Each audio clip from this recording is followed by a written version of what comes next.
But I'll be on it always, always and ever. Hey queens, welcome back to my queen cave.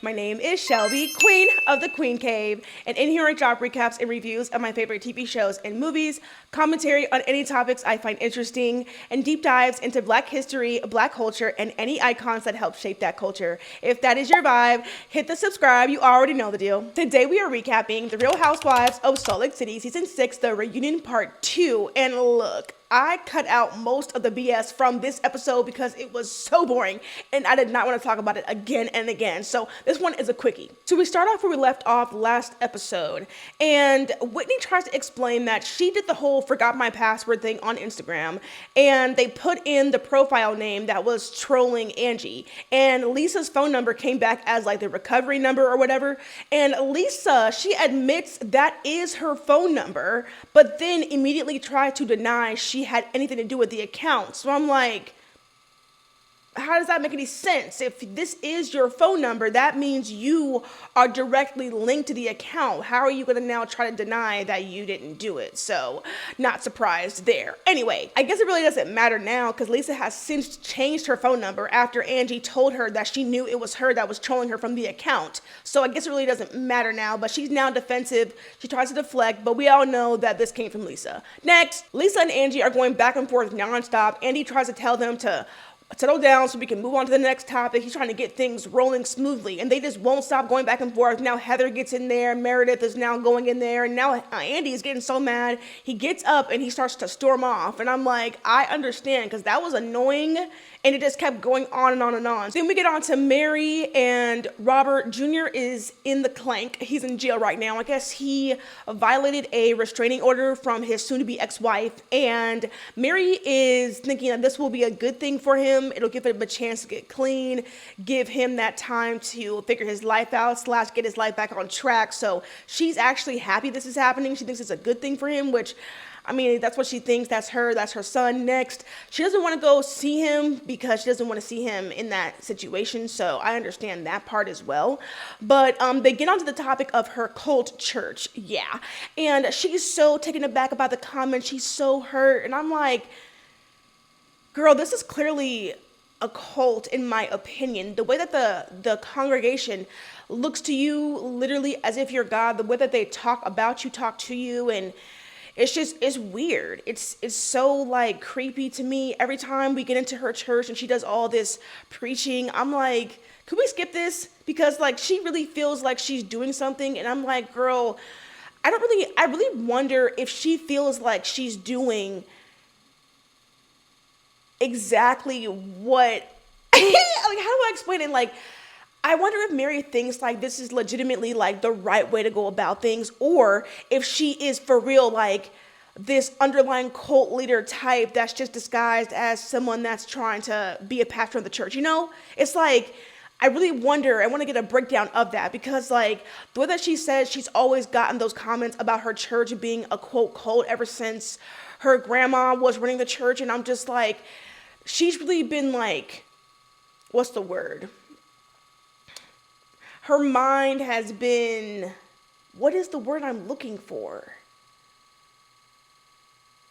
Her mind has been like trained and like fueled with this theology of the way that she's going about preaching and the way that she like sees God or like sees herself or whatever the case is. I just feel like she's been indoctrinated with this for her whole life. So it's just like, I don't know if she's like unknowingly doing that like because she was led by the blind type of thing from her grandma, or if she like knowingly knows what she's doing and she's doing it to take advantage of the church, you know, have that cultish control over them, X, Y, and Z. I don't know.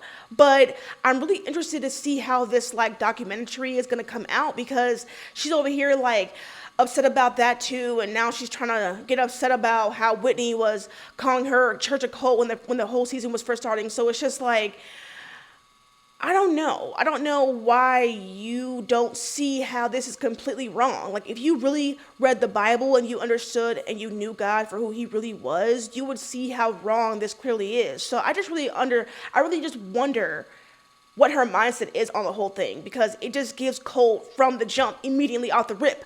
But anyway, yeah. On top of that, Lisa is so weird to me.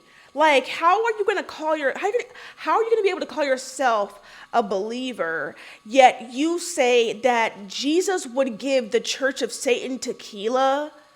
Like, and she's like joking about it, like laughing. And I'm like, what? You really believe that? And like, even if that was a joke, why would you joke about that? Like, truly being a believer, like that would be so like the complete opposite of what you're doing. First of all, like, I don't understand her thought process either. It's like, what is your definition of being a believer, being a follower of Christ? What's your definition of who God is at all? Because if you fear God the way that a believer should, that would be the last thing you would ever say, in my opinion. That's all I have to say about that. That was just wild to me. But anyway, next, we get on to the plane incident, and I'm like, can we skip this? Because we're not going to get any more detail. Clearly, we don't have any footage. Nobody took out their phone to film, so we don't have anything to confirm what happened. So I'm not even going to comment on that. Next. So then we get to the end, and Meredith explains this huge issue that she has with Brittany. She explains that the nail tech that both her and Brittany were going to see, he had some like hateful anti-Semitic comments that he said about a Jewish person, and he started receiving negative backlash online. So he reached out to, I guess, Brittany and Jared to have them write a positive review about his business, I guess, to help him out. And she did so. And because she did so, that hurt Meredith so bad, and that got her upset at Brittany. They, I guess, had like a sit down to talk about it and like hash things out. And Meredith said that like Brittany was yelling at her, telling her to shut up, and then gave her like a half-assed apology. So that's, I guess, Meredith's explanation as to why she has so much issue with Brittany, XYZ. And then we get over to Brittany's side. She explains that she wasn't aware of the comments that he made. The only thing that she knew was he reached out to her to get her to write him a positive review. She did so because he does her nails for free, so she was happy to do so.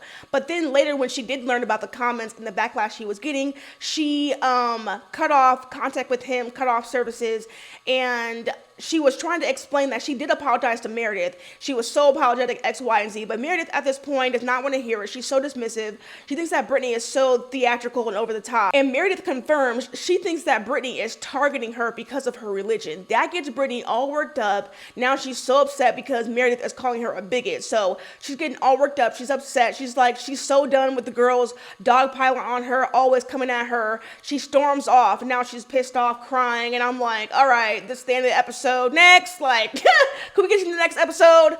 Because this one was once again a flop. But the last episode, it seems like we get some information on Todd and Bronwyn's separation, which I was surprised about, actually. And then we can get some detail on Lisa and John, which I actually want to get some more detail on for real, because it seems as if Lisa always wants to make it seem like everything's so perfect in her life and her marriage, XYZ. But when we got those scenes with her and John, it really was clear they had a whole bunch of issues that I would love to deep dive more into, because we're always talking about everything else. Lisa always wants to deflect, talk about everyone else's problems. Let's get into your issues besides the lawsuit. Let's get into some personal problems, Lisa. Yeah, can't wait for that. But yeah, what did you guys feel about this boring part 2? Let me know how you felt in the comments down below. How do you feel about this whole thing? I guess to talk about Mary's church's cult. Do you think that she really does believe she's in the right, or do you feel like she's up to like some sinister, you know, hocus pocus, cultish leader things behind the scenes? And how do you feel about this whole thing with Meredith, I guess, and Brittany? Like, do you feel like Meredith is justified in how she always comes at Brittany after the whole thing with the nail salon person? Like, I thought that was like some sort of explanation as to why Meredith always has like a short fuse with Brittany, but it's not anything that has much relevance if we're gonna be real. But other than that, let me know how you felt in the comments down below. If you did like this video, go ahead and hit the like and subscribe button. I want to thank you guys so much for watching, and I will see you in the next one. Bye!